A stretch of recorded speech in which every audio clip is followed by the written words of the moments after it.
We're welcoming Ray Rodrigues, candidate for re-election to the Florida House, to a meeting with the editorial board of the Naples Daily News. Welcome, Ray. Thank you. Could you take a minute and a half or two here and sort of remind voters about who you are, Sure. your background? Ray Rodrigues. I've lived in Lee County for the past 20 years. For the past 8 years, I've worked at Florida Gulf Coast University as a budget manager for the College of Arts and Science. Prior to that, I worked for 2 years at Bill Smith Electronics at their corporate headquarters, and then for a decade before that I worked for GE Corporate, located in Fort Myers, where I was the manager of the import compliance team. When I ran 2 years ago, I ran as a fiscal conservative, and I committed to filing one bill, and that was the public's right to speak. The Supreme Court, Florida Supreme Court, in 2007, I believe, no, I'm sorry, in 2010, had ruled that the government and sunshine laws only required that the public be notified to attend the meeting, did not guarantee the public the right to speak. And I didn't think that was right, so I campaigned on a platform of government transparency and accountability, promised that would be the first bill I'd file. That was the first bill I filed. It was the first bill that was filed in our freshman class, and we got it passed in the first year I was there. I'm proud of the service that over the past 2 years, and I hope the voters will give me another chance to go back and do more. A lot of discussion in Southwest Florida recent months over oil exploration. Yes. and fracking, or what people call fracking particularly. You've introduced some legislation on that front. Why don't you tell us a little bit about that and what you hope it would do and what the plans are going forward? Sure. My race 2 years ago was over in the primary in August. It was a universal primary. So I had September and October and November to really just start planning on what the legislation was going to be that I would file instead of being out on the campaign trail. And in my research, I'd learned that fracking was something that potentially could come to Florida. Prior to that, the conventional wisdom was that the geology of Florida did not support fracking. But in March of that year, in Oil and Gas Journal, there was an article by a geologist from Pennsylvania who had initiated fracking operations in Pennsylvania, who wrote in the journal that the geology of Florida did support fracking, that the conventional wisdom was wrong, and that he had acquired leaseholds on, I believe, 40,000 acres. In June, an Oil and Gas Investor Journal was a 15-page spread of opportunities for fracking in the United States, and the first 7 pages were centered on Florida, particularly in Southwest Florida.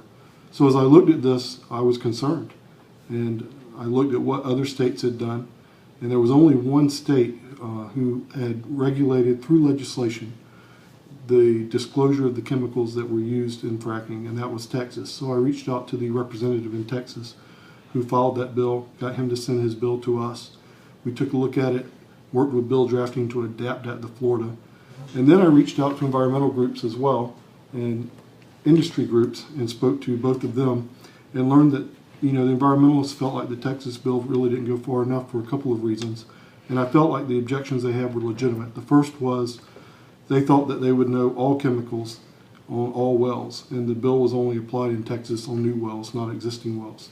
In Florida, if we could have gotten this done before the first fracking had occurred, that would have taken care of that. The second objection was the industry was allowed to decide what a trade secret was. So they were the ones who were determining what they were going to turn over for disclosure. So we fixed that in my bill by requiring the industry to turn everything over to DEP, so the state would know all chemicals that were being put into the ground. And then the state would evaluate any trade secret exemption claims, and if it rose to that level, the state would retain it. If it did not, the state would turn it over for public disclosure to everyone in the public. We got that bill passed in the House the first year. Unfortunately, it did not pass in the Senate. And then last year, or this year I should say, in the 2014 session, it just got bogged down with partisan politics. The Democrats took a hard line, and none of them were going to support it. An industry or an issue that's this controversial really shouldn't be hammered through on a party line vote. There needs to be bipartisan support. So we're going to approach it again this year, and we're going to refile it, and we're going to do more than just disclosure of chemicals. What we learned in Collier County was that the fine, which is $10,000, is not enough. That may have been enough in the 70s when the legislation was drafted. And I've spoken with the governor. The governor supports raising that fine. I'm working with DEP. The bond Currently, there's $1 million bond, I think, on 6 wells. That's really not enough. We need to increase the amount of the bond or decrease the number of wells that bond is good for. So I'm working with DEP to do that as well. And then I'm working with DEP to do some real-time monitoring, because the industry says it is safe to do the drilling because the drilling is well below the water table, and that the casings will prevent any penetration into the water table. The environmentalists are concerned that the casings may leak, and that could be very well a legitimate concern. Well, there's a way to monitor the water pressure. This is done in the energy sector now, where you can know if there's a fluctuation. If there's a fluctuation here, it means that there's a breach in the casing somewhere. So if DEP could do real-time monitoring, then anytime there was, ideally this would never happen, but if it were to ever happen, they would know immediately and could shut the well down. And that would be in the hands of DEP, not in the hands of the well operator. So those are the types of things we're looking to put in the bill that we're going to draft for this year and bring forward.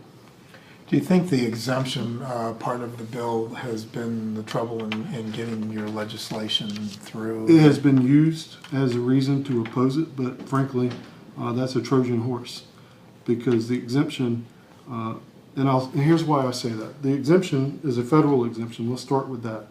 There's a federal law that exempts trade secrets. So if we passed a bill in the state that doesn't respect that federal trade secret exemption, the bill would immediately be challenged in court, and it would not be enforced until the judicial concerns were resolved, and we would not win those judicial concerns. People that are objecting to this know that. And when they brought their concerns to me, I have encouraged them to go to their federal officials and encouraged them to release that trade secret exemption. And to my knowledge, no one's contacted Senator Nelson, and I have met with Senator Nelson myself. No one's contacted Senator Rubio on this issue, and nobody's contacted Congressman Clausen. So if they were truly worked up over this trade secret exemption, then they would go to the source that could solve the problem, and none of them have done that. Is there not some legitimate concern to protect trade secrets, though? Absolutely, and that's why the legislation was drafted. How do you draw that line? Well, I think the way we've drawn it is by having it all turned over to the state, so that the state knows the chemicals that are being put into the ground, and turning over anything that is not a trade secret for the public consumption. The important thing is that the state knows what has been put into the ground and when it's been put into the ground. I think it would be a good thing to actually do baseline testing before drilling begins, and do periodic testing while drilling is occurring, and then do testing after the drilling is stopped, so that you can monitor the impact the drilling has had on the environment in real time with real-time data. Can you put that into a bill, into the next? We're working on that as well, absolutely. Are there any guidelines for the DEP as to this is the reason that you will release the information, or other guidelines for DEP to follow? The guideline would be the state trade secret exemption law, Okay. which I'm told is more strict than the federal law because we're a government in sunshine state. And so they'll be following the state standard to see if the claim of the trade secret rises to the criteria that have been laid out in the state. And then if it does, then that information is retained. If it doesn't, it gets turned over to fracfocus.org for disclosure. If you know, to what level did the things that were going on in Collier County, was that truly fracking? Would your bill have applied to that situation? It would have applied. It's in the industry, there are two terms. There's hydraulic fracking and there's acetic fracking. My understanding, and I don't know this from Hughes because I've had no conversations with Hughes. They've not communicated with me at all. And I do not know this from conversations with DEP. All I know is what I've read that has been disclosed in the paper. Most of it what I've read in the Bonita Daily News. But from my understanding, what they did, what Hughes Company did, was a process that was called acetic fracking. Now, there's a process called acidification that's been going on in this state for decades with traditional drilling, vertical drilling. And the way it was described to me is when your sink gets clogged up, you pour some Roto-Rooter down there, and then that flushes it out, and then you know it's not clogged anymore. Acidification is that process for traditional drilling, vertical drilling, and that's been done in the state for decades. The step above that, beyond acidification, is what is now called acetic fracking, which is you use high volume of water, acids instead of chemicals. In hydraulic fracking, you're using chemicals, and I guess it's a gel compound, and you try to flush it and then prop open so that more oil can be released. My understanding is it looks like they did acetic fracking. The way acetic fracking was described to me as being different from hydraulic fracking is, and I'm just using this for terms of illustration, so this isn't the actual numbers. If hydraulic fracking were 10,000 psi, acetic fracking would be like 6,000 pounds psi. So it's less water, less volume, less pressure, but same concept. And then instead of using the chemicals that you would use in hydraulic fracking, you're using acids instead. That's what I was told the difference was. That's what it appears was done down here in Collier County.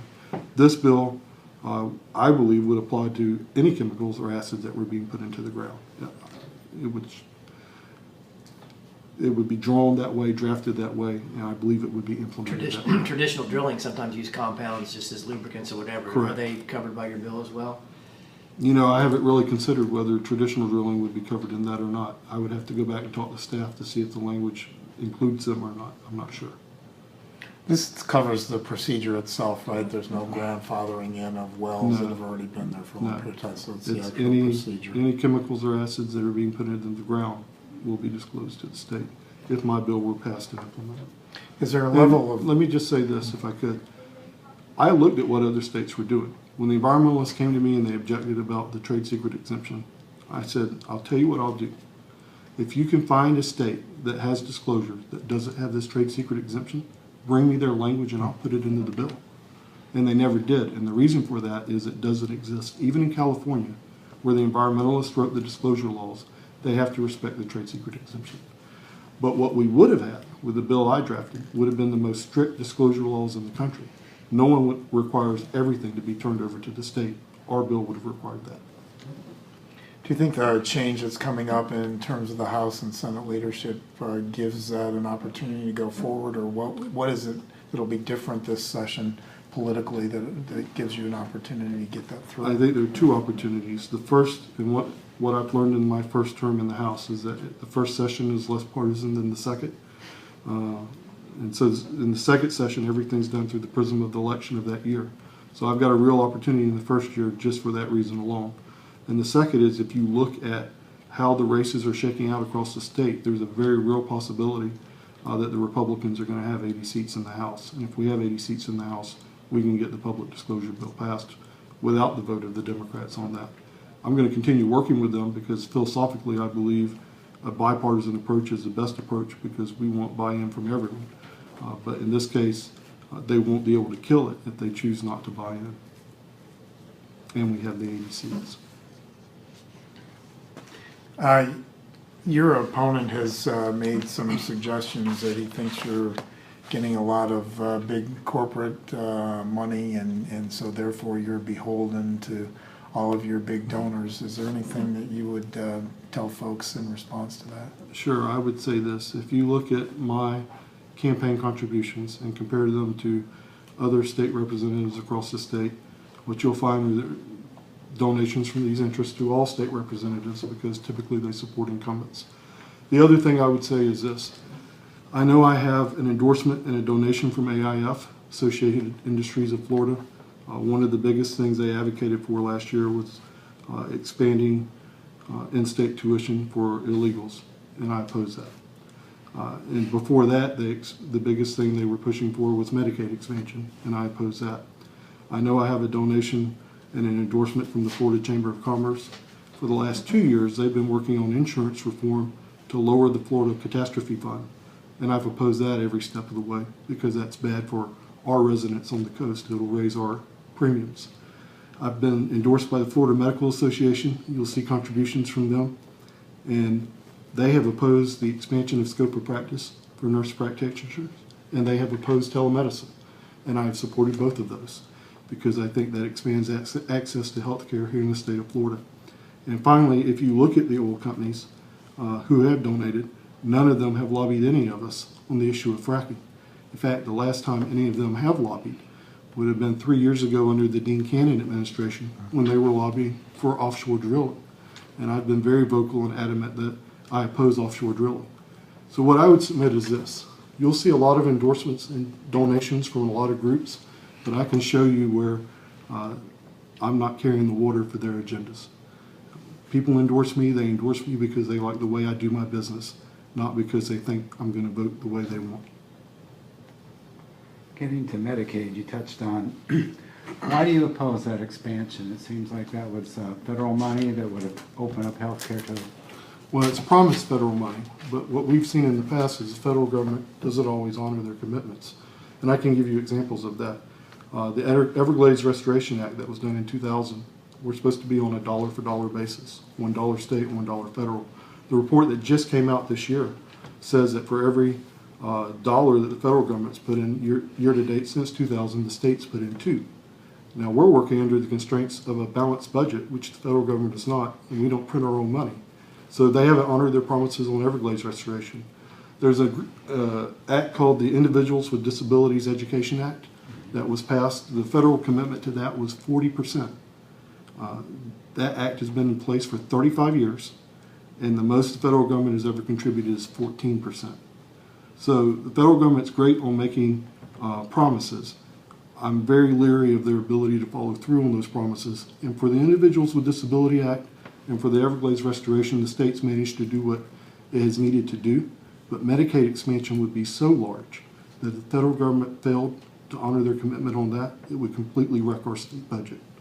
And so I can't take that risk, philosophically. Do you have an idea of how to expand the health Sure, care? the House had a plan that we brought forward our first year that would have been a free market approach, and we would have covered every child under the age of 21, and we would have covered every parent of a child under the age of 21, which would have given them a grant so that they could purchase insurance on the free market. And we passed that in the House, and it did not pass in the Senate. And that's still a good plan. Any other year that had been brought forth, it would have been celebrated as a breakthrough plan.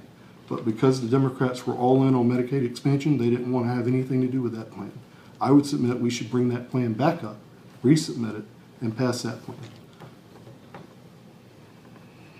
One of the major items that's on the ballot is the Amendment 2, and in terms of what would you see if that passes, the legislature's role being in terms of helping the Department of Health set parameters for how that gets rolled out in Florida? Well, clearly, I think we will have a role if it passes. Now, I don't support it. I think it's much more than medicinal marijuana. I think it's a backdoor approach to recreational marijuana. And for that reason, I would hope it does not pass. But if it does, the legislature will have a role in drafting the legislation to implement that constitutional amendment. And some of the language in the amendment dictates where the legislature will play a role, and some of it is left vague, and it'll be up to the legislature to step in.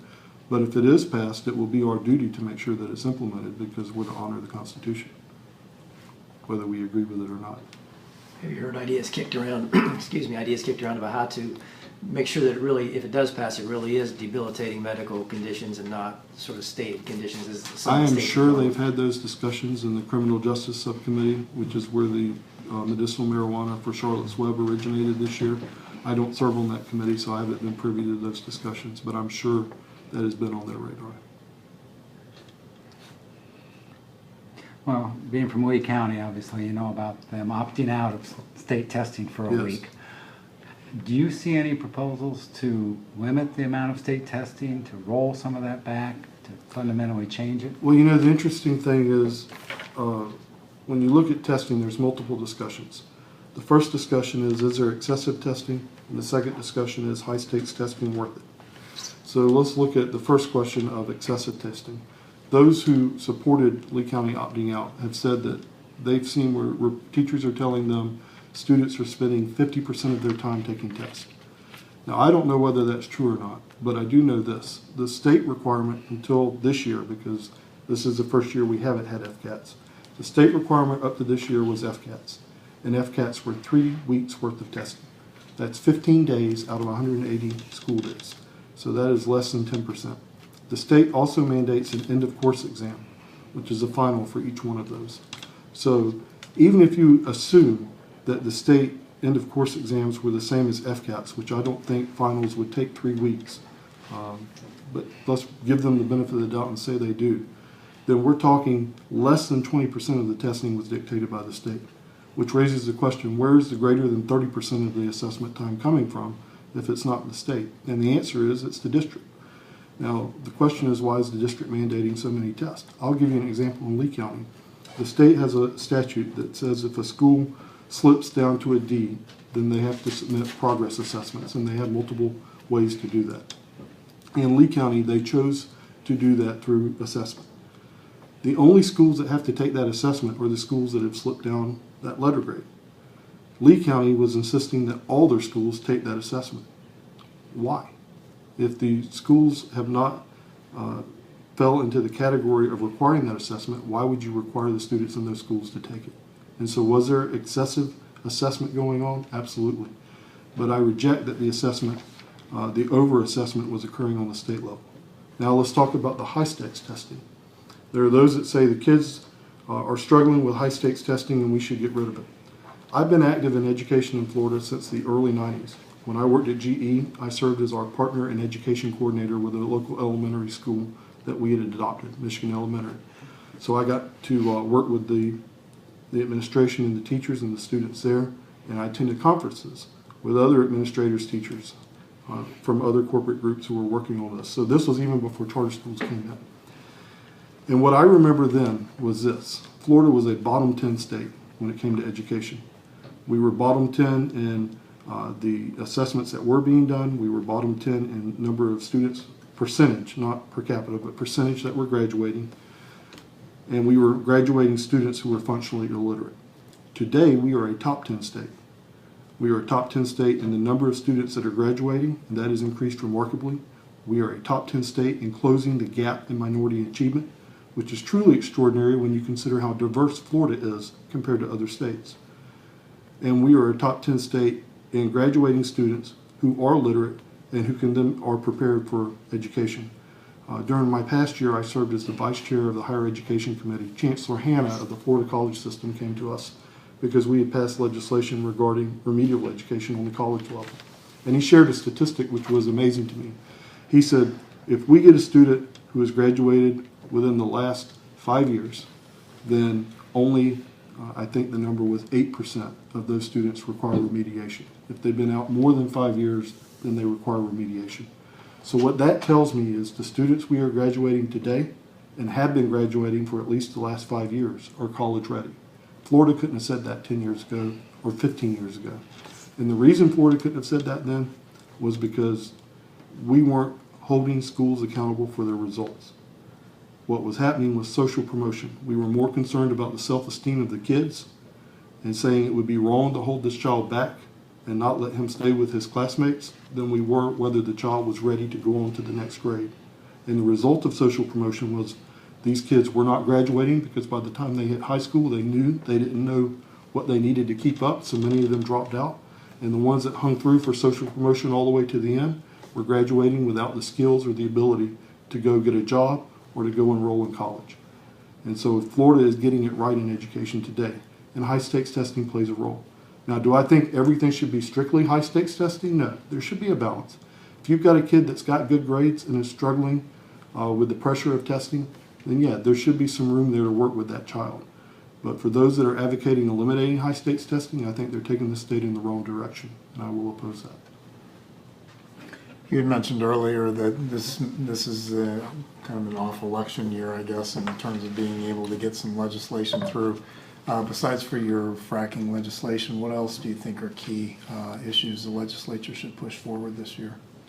Well, I think we're projected to have another budget surplus, and so I think there's going to be a big discussion on what to do with that surplus. Clearly, there's commitment to continuing to fund education, but there's also support for continuing to reduce our tax burden. So you're going to see many discussions on that. I think we should be doing both of those things. So I think we'll see the surplus divided with reducing the tax burden while we're increasing our investment in education. From a personal level, I know I'm interested in privacy legislation. I think what we've got is, in some cases, government overreaching and intruding onto the privacy of citizens. So I'm looking into that, drafting legislation around those areas. Does that have to do with student records being disseminated, or what in terms of privacy? Sure. What are you working on there? One of the things that I do not support is they've got technology, local municipalities across the state have engaged in this. They've received technology from the federal government, Homeland Security. They're called Stingrays, and they're cell towers that they can set up and intercept cell phone calls. And they can intercept the call and listen to what's being said without a warrant. I don't think that's right. I think if you're going to intercept someone's telephone call, it should be treated as a wiretap, and you need to have probable cause before you go listen to what they're saying and who they're saying it to. And so that's one of the things I'm looking at. Education data may be another. I'm looking into that, but I'm really worked up over the Stingrays right now because I think that's a constitutional violation. Who puts those up? What's that? Who puts those up? Well, what happens is Department of Homeland Security will give this to either a municipal police department or a county police department. And so what you've got is the federal government dealing directly with municipal government to give them this technology. And then who's listening to the conversation? The law enforcement. Well, law enforcement's listening to it, but we don't know what they're doing with the conversation because the groups that have filed public records requests to find out what's happening with the data get no response. The response they get is this is exempt from disclosure because of the agreement they have with Homeland Security. So local law enforcement's listening to the conversation. Across the state of Florida, yes, that is happening. Is it possible to find the list of municipalities that have this? I know outside organizations have worked on that. I don't know how successful they have been. We do know Tallahassee has it because there was an article in the Wall Street Journal. They admitted they had it before they denied they had it. And so that made the Wall Street Journal, and that's actually what brought it to my attention. So we know of at least one in Florida for sure. You don't know of any Southwest Florida agencies I do that not. have any of these things? I do not. On the topic of charter schools, you mentioned charter schools. I think a lot of people agree is a good alternative. Sure. But in the state, there's been a failure rate around 30%, something like that. Should the legislature tighten up the requirements to even get a charter school started with an eye towards weeding out the bad schools before they get started? And I know we've been working on that as legislature. I think within the last 2 years we've come out with a standard application, which I think the goal of that when that legislation was drafted was to address this issue of the high failure rate of charter schools. So I'm hoping we'll see data over the last 2 years and for the next few years that will show that failure rate coming down as a result of the data that we're getting now. Now, does that mean that there's not opportunity for improvement? No, I think there is opportunity for improvement. I read the series that your paper ran. I believe it was a 5-part series on charter schools, and I think there were some very valid points in there, particularly with regards to putting up a bond. I think that's proper for a charter school to put up a bond. I think they should have skin in the game if they're going to take public tax dollars. And I think that might reduce the failure rate when you have these groups that have to show they have financial resources before they begin receiving state tax dollars. You talked earlier about some issues where the federal government has let the state down. Is there anything in terms of immigration reform within Florida that you think the legislature ought to try to move forward on since the congressional record is what it is on it? I don't know what we can do constitutionally because I don't think we should act outside of the Constitution, and I think it is a constitutional matter, a federal matter on immigration. So from a state level, I think our responsibility is not to give resources to those who are here illegally.